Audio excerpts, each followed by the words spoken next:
What's up, guys? West Coast Picks here, and today I got a package from Rob K. And I know I can say that because that's what he put on the key. I'm not going to say his full name.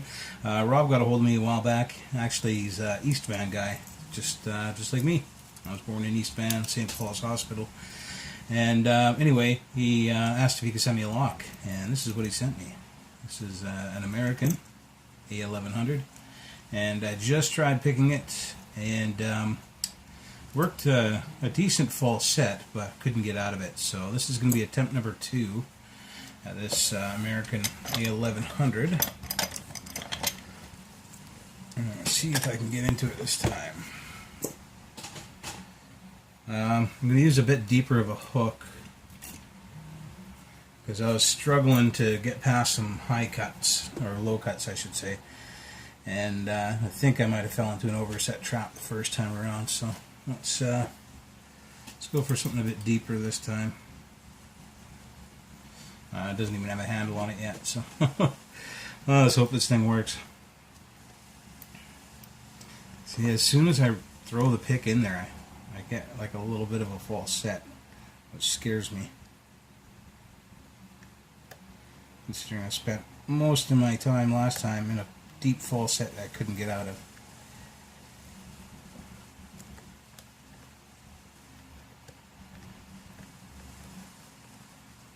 Alright. A bit out of 6.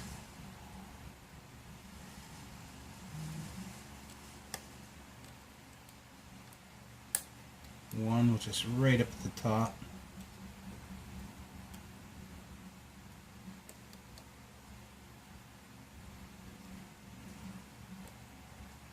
Really got forced to get him up there too.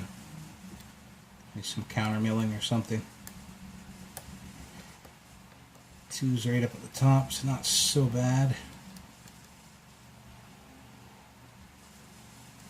3 doesn't want to move.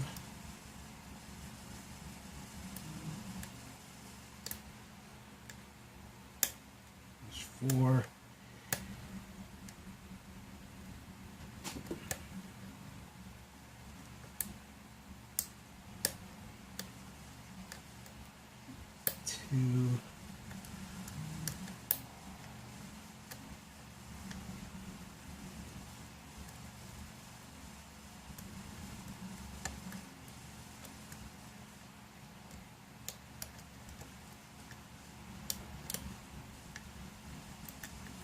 Alright, 6.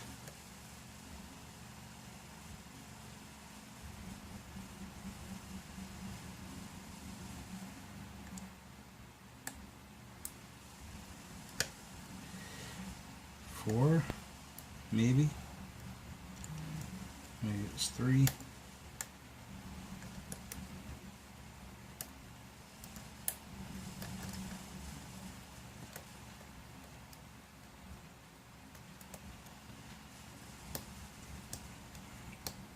Once I'll fight the set, it drops down too.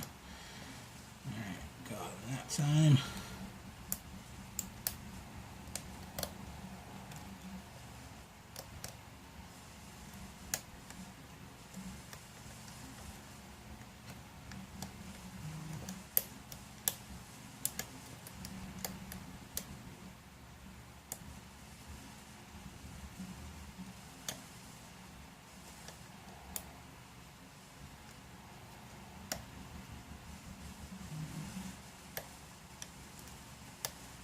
I have to really lighten up to set some of these pins here.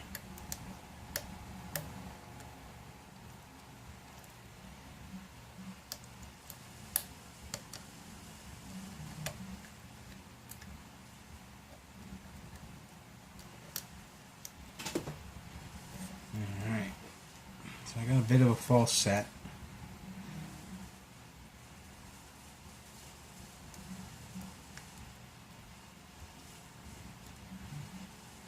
About where I was before, and I couldn't get past it, so the 1's hard to set again.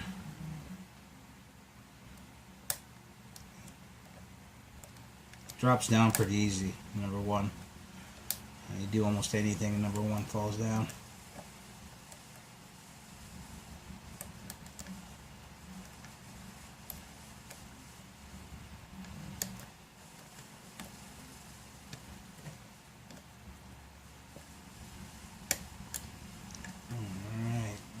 6, maybe a bit more of a false set.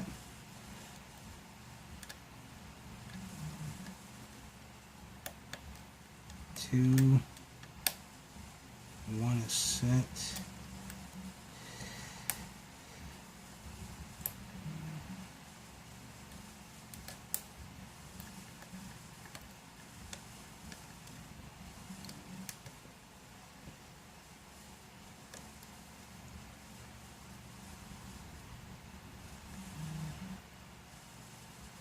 I'm being very light on everything. I'm trying not to fall into the same trap I did last time. I might have already, because here I am in the same position.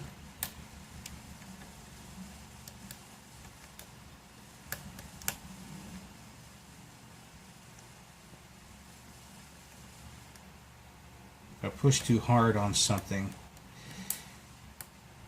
destined for an overset trap.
One's down again.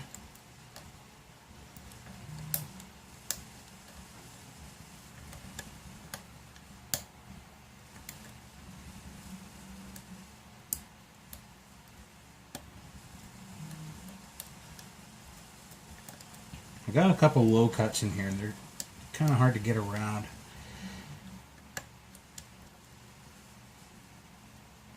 I have a feeling the first time I tried picking this thing, I went right into an overset trap. So I'm trying to be light right now.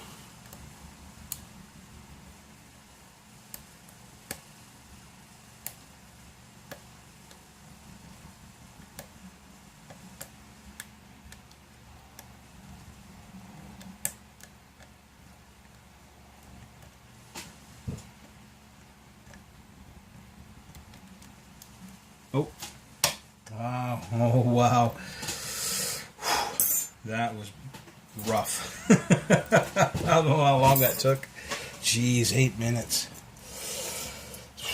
Well, it is what it is. I'm probably lucky I got into this thing. Let's find out what's in here, guys. I'm going to check the key. Hopefully it works, because I don't think I'm going to be picking that again anytime soon. I just let off the tension and pushed up on pin 6 and it opened. Oh, geez, it works good. So there's our bidding, which is about what it felt like. Felt like there's a couple really low ones in there. Some very high ones. That is crazy. Great bidding, Rob. Not very often it takes me that long to pick an American lock. So let's get this thing open. Let's get a screwdriver out here.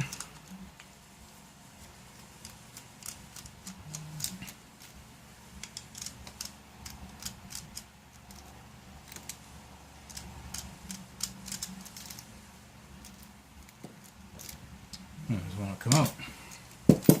There we go. We got a clipped core, which is awesome. It's a good American core, and it looks like could have bypassed it, but that's cheating. No, you won't be doing that. Let's pull out my newest version of a pinning tray here. Version 3. Key in here. And we are going to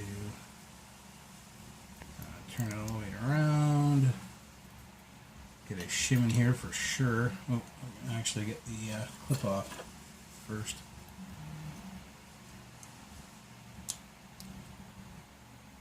There we go. Okay, shim in there.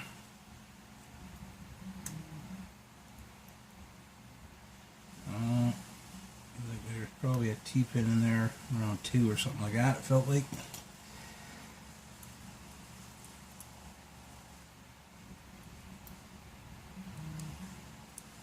Alright.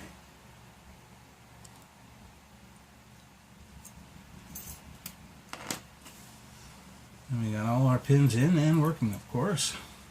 And yeah, I see a couple overset traps here already. Not surprising. So,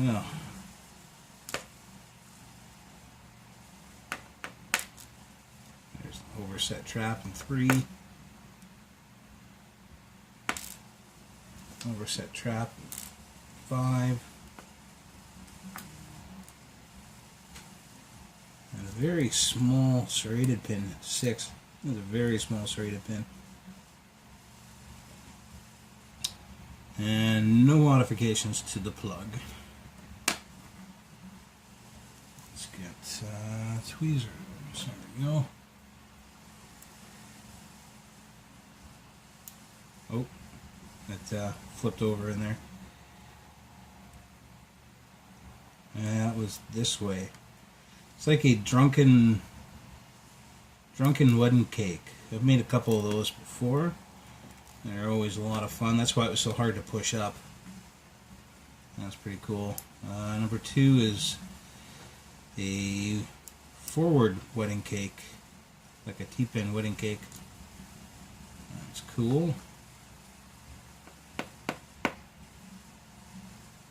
that spring to come out. There we go. Number 3 is on the shear line. See if I can wiggle them up here. There we go. He is a mushroom.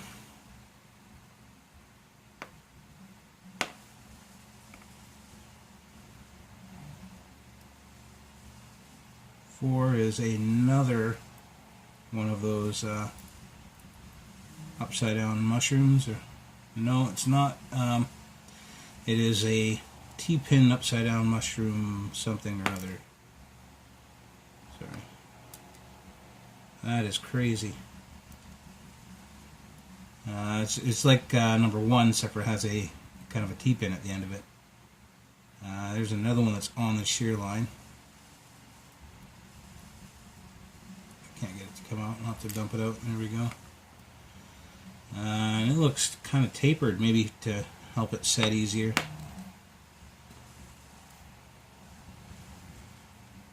And then another upside down wedding cake spool thing. Like that. Alright, there we go.